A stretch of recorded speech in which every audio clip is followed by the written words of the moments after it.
লোহাগড়া উপজেলা কৃষি কর্মকর্তার বিরুদ্ধে দুর্নীতি ও অনিয়মের অভিযোগে মানববন্ধন।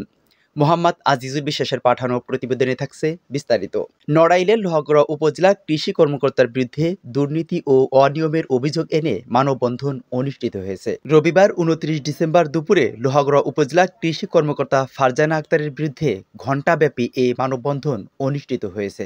লোহাগড়া উপজেলা কৃষি কর্মকর্তা ফারজানা আক্তারের বিরুদ্ধে একাধিক অভিযোগ উঠেছে, যা কৃষকদের সেবা কার্যক্রম মারাত্মকভাবে বিঘ্নিত করেছে এবং প্রকল্পের বরাদ্দের তথ্য গোপন রাখা, প্রণোদনার সেবায় প্রয়োজনীয় উপকরণ না দেওয়া, কৃষকদের জন্য সহায়তার অভাব, সরকারি গাড়ির অপব্যবহার এবং সমন্বয় কার্যক্রমের দুর্বল বাস্তবায়ন। এসব কারণে অফিসের পরিবেশ অত্যন্ত নেতিবাচক হয়ে পড়েছে এবং কৃষকদের সেবা প্রদান মারাত্মকভাবে ক্ষতিগ্রস্ত হচ্ছে। স্থানীয় কৃষকরা এর দ্রুত পদক্ষেপ নেওয়ার দাবি জানিয়েছেন। এ বিষয়ে উপজেলা কৃষি কর্মকর্তা ফারজানা আক্তারের অফিসে গিয়ে পাওয়া যায়নি। পরবর্তীতে মুঠোফোনে একাধিকবার যোগাযোগ করলেও তিনি ফোন রিসিভ করেননি।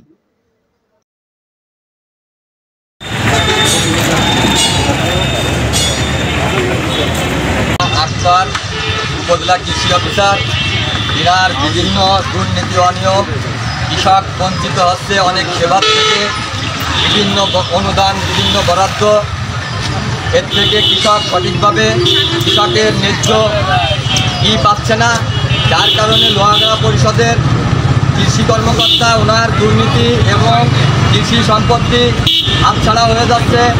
এদের কোনো উদ্যোগ, উনি কোনো অফিসিয়ালি কোনো অ্যাকশানে না যে উনি ছুটিতে দেশ ত্যাগ করে দেশের বাইরে ছুটি কাটিয়ে আসেন এবং উনি ছুটিতে এসে কর্মস্থলে যোগদানের পরে এই বিষয়টা নিয়ে কোটি টাকার একটি সম্পত্তি, সেই এক কৃষি অফিসের সম্পত্তি প্লাস বাসের ব্যক্তিগত মালিকানা সম্পত্তি, সেটাও উনি গাছগাছালি কেটে নিয়ে যায়, এটা প্রতিকার করে না।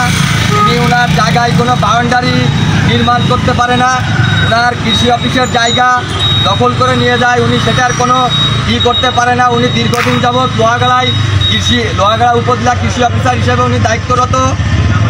উনি সরকারি গাড়ি, সরকারি যত দুর্নীতি অনিয়ম সব কিছুই তিনার ভিতরে আছে।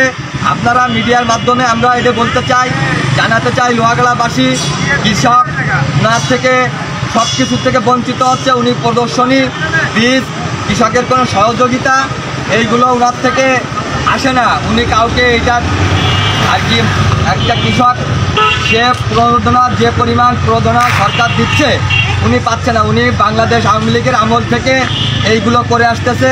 এখন তো দেশের প্রেক্ষাপট ভিন্ন, উনি এই ভিন্ন প্রেক্ষাপটে উনি ওই আওয়ামী লীগের প্রেতাত্মা, উনি সেইভাবেই অফিসের কর্মকাণ্ড পরিচালনা করে এবং অফিসের কোনো কিছু উনি অফিসের এই যে কিছুদিন আগে কৃষি প্রদর্শনী হলো, এখানে স্থানীয় নেতৃবৃন্দ আছে, বিএমপি, পৌর বিএমপি, এনাদের অবগত করে না, এনাদের ডাকে না। এটাই বক্তব্য শেষ করছি। আমার নড়াইল জেলা শাখার সহসভাপতি, আমি নড়াইল জেলা স্বেচ্ছাসেবক দলের যুগ্ম আহ্বায়ক ইমাম হাসান, ই টেলিভিশন।